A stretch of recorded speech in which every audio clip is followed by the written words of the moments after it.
Tata IPL 2026 యొక్క countdown అయితే పూర్తయిపోయింది. ఈ రోజు ఈవినింగ్ చిన్నస్వామి స్టేడియంలో ఆర్సీబీ వాళ్ళు సన్ రైజర్స్ హైదరాబాద్తో మ్యాచ్ ఆడబోతున్నారు. సో ఈ మ్యాచెస్లో వాళ్ళ అడ్వాంటేజెస్ మరియు డిసడ్వాంటేజెస్ ఏంటో, అలాగే వాళ్ళ ప్లేయింగ్ టేబుల్ ఏంటో చూద్దాం.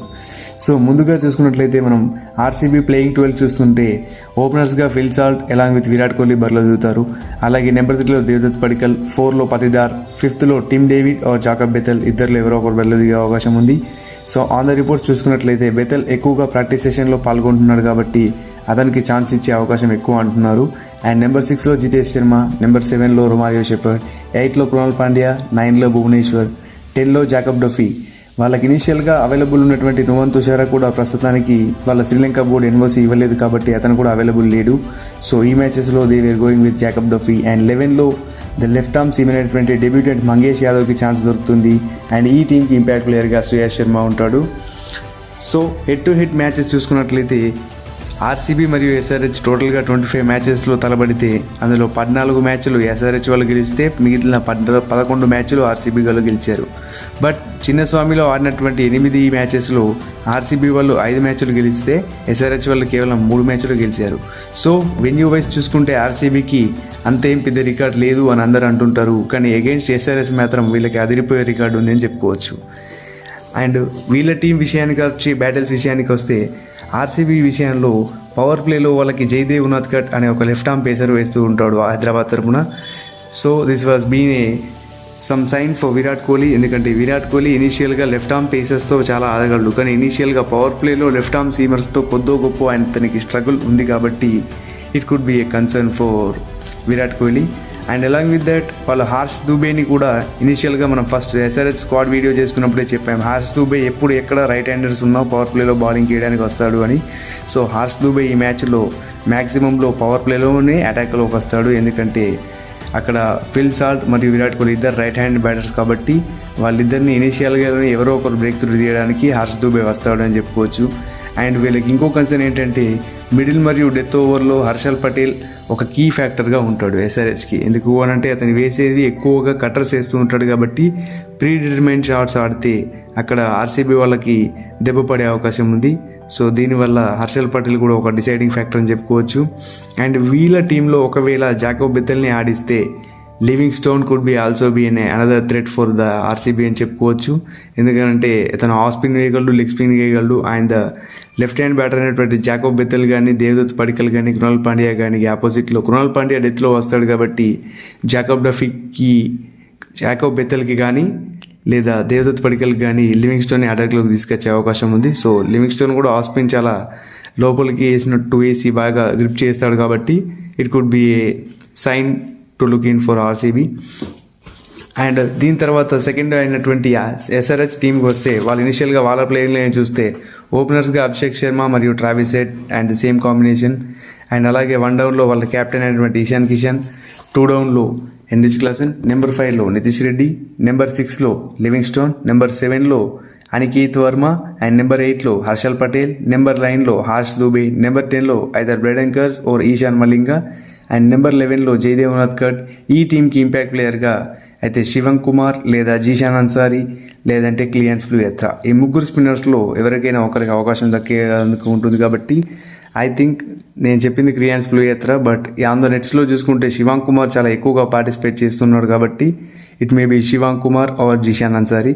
అండ్ నెంబర్ 10లో నేను చెప్పిన బ్రెడెంకర్స్ ఆర్ ఈశాన్ మలింగాలో అందరూ ఈశాన్ మలింగా అని అనుకోవచ్చు, బట్ ఈ ఫస్ట్ ఇనిషియల్ మ్యాచ్లో తనని ఆడిస్తారా లేదా అనేది ఒక కన్సర్న్ ఉంది, ఎందుకంటే అతను వచ్చింది ఇప్పుడే కాబట్టి తనకి అంత నెట్ ప్రాక్టీస్ ముందు లేదో తెలియదు, పైగా అతను ఒక ఇంజురీతో ఉన్నాడు కాబట్టి వెరీ ఇనిషియల్ మ్యాచెస్లో వాళ్ళు రిస్క్ తీసుకుంటారా లేదో చూడాలి. ఎలాంగ్ విత్ దట్ ఇప్పుడు ఎస్ఆర్హెచ్కి ఉన్న బ్యాటిల్స్ చూసుకున్నట్లయితే మెయిన్లీ ఎస్ఆర్హెచ్ వల్ల బ్యాటిల్స్కి వస్తే పవర్ ప్లేలో భువనేశ్వర్తోనే మెయిన్ బ్యాటిల్ అని చెప్పుకోవచ్చు, ఎందుకంటే ఈ టీంలో ఉన్నటువంటి ఇద్దరు లెఫ్ట్ హ్యాండ్ బ్యాటర్స్కి భువీపై అంత మంచి రికార్డ్ లేదు. అభిషేక్ శర్మ ఓకే కొద్దో గొప్ప ఫామ్లో భువీతో ఆడినా కానీ ట్రావిస్ హెడ్ మాత్రం ఇనీషియల్గా చాలా స్ట్రగుల్ అయ్యాడు గతంలో మనం చూసుకుంటే.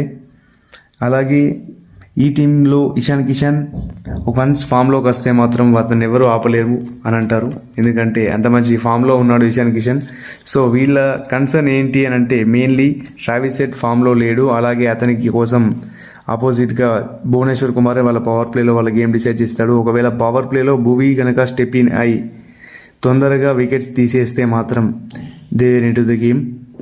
And along with that middle ఓవర్స్లో క్లాసెన్ స్పిన్నర్స్ని బాగా ఆడుతూ ఉంటాడు. బట్ ఇనిషియల్గా కృణాల్ పాండ్యా ఒక విషయంలో మాత్రం క్లాసెన్ కొంచెం స్ట్రైక్ రేట్తో స్ట్రగుల్ అయ్యాడు గతంలో. అంటే వికెట్ కోల్పోయిన సందర్భం లేదు, కానీ ఆ స్ట్రైక్ రేట్ చూస్తే మాత్రం చాలా తక్కువగా ఉంది. అండ్ ఇంకో కన్సర్న్ ఏంటి అని అంటే మెయిన్లీ ఎస్ఆర్హెచ్ వాళ్ళకి బౌలింగ్లో వాళ్ళ బెస్ట్ బౌలర్ లేడు డెత్ బౌలింగ్ వేయడానికి. Ishan Malinga was somewhat good, but తన ఇంజురీతో వస్తున్నాడు కాబట్టి మొదటి మ్యాచ్లో అంత మ్యాక్సిమం ఎఫర్ట్ పెట్టగలరా లేదా అనేది a lot of concern. And ఫైనల్గా వచ్చేసి ఈ రెండిట్లో ఏ టీం గెలుస్తుంది అని అంటే ఆల్ ద టైమ్స్ ప్రిడిక్షన్కి వస్తే ఏ టీంని కూడా మనం జడ్జ్ చేసి చెప్పలేము. ఎందుకంటే at the point of time ప్రతి ఒక్క గేమ్ కూడా ఆఖరి సెకండ్ వరకు వెళ్తుంది కాబట్టి we can say anything. But prediction విషయానికి వస్తే ప్రతి ఒక్కరు కూడా చిన్నస్వామి స్టేడియం అంటే చేస్ చేసిన టీమే గెలుస్తుంది అంటారు.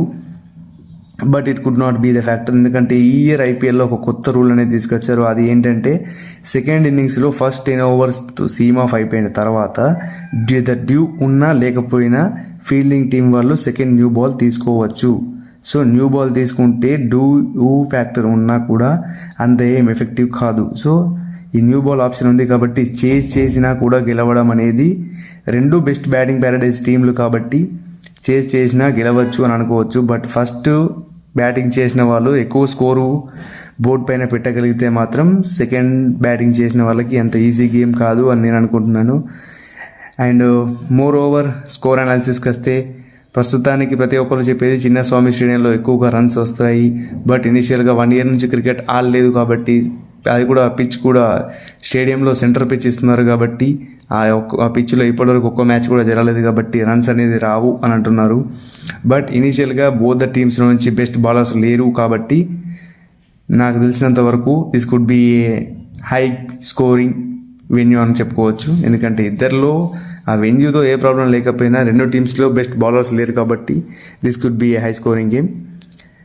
అండ్ నా ప్రెడిక్షన్ వచ్చేసి ఇది చెప్తే తప్పు అనుకుంటారో లేదో తెలియదు, తప్పు అని అనుకుంటారు. బట్ మై కన్సర్న్ వాజ్ చేసినా చేయకపోయినా హైదరాబాద్ సైడ్ కొంచెం పాజిటివిటీ ఉంది కాబట్టి ఇనిషియల్గా వాళ్ళ టీంలో ఉన్న ఓపెనర్స్ ఫామ్లో ఉన్నారు కాబట్టి I may choose for Sunrisers Hyderabad. బట్ ఒకవేళ యష్ దయాల్ కానీ లేదా జోష్ హేజల్వుడ్ ఇద్దరిలో ఎవరున్నా కానీ I may stick with RCB. ఎందుకంటే ఆర్సీబీ వాళ్ళ టీం లాస్ట్ ఇయర్ ఎంత స్ట్రాంగ్గా ఉందో చూసాం మనం. సో ఈ ఇయర్ ఇద్దరు ప్లేయర్లు ఫస్ట్ హాఫ్ ఆఫ్ ద సీజన్లో హేజల్వుడ్ మొత్తం మీద ఫస్ట్ హాఫ్ మిస్ అయిపోతున్నాడు. And Yash Dayal was been rule out of the IPL due to some personal issues. So Mangesh Yadav ఒక డెబ్యూటెంట్ కాబట్టి డెబ్యూటెంట్ పైన ప్రెషర్ చాలా ఉంటుంది. అలాంగ్ విత్ జాకబ్ డఫీ చూసేసాం మనం, ఇండియాలో మొత్తం తేలిపోయాడు. ప్రతి ఒక్క టీం వాళ్ళు కూడా వరల్డ్ కప్లో అతన్ని సీమ్ ఆఫ్ చేసేసారు. అలాంటి బౌలింగ్ వేస్తున్నాడు. సో అతను యాక్షన్ మార్చుకొని తన బౌలింగ్స్ని మరింత స్ట్రెంథెన్ చేసుకుంటే తప్ప RCB couldn't get into it. So my first choice was sun Risers Hyderabad. ఒకవేళ చేజింగ్ చేస్తే ఆర్సీబీ గెలిచే అవకాశం ఉంది అని నేను అనుకుంటున్నాను. బట్ మ్యాక్సిమం నేను అనుకునేది ఎస్ఆర్హెచ్. సో మీరు ఏ టీం గెలుస్తుంది అనుకుంటున్నారో కింద కామెంట్లో చెప్పండి. And don't forget to hit the like and subscribe button of the Deccan Grace. Have a nice day. Thank you.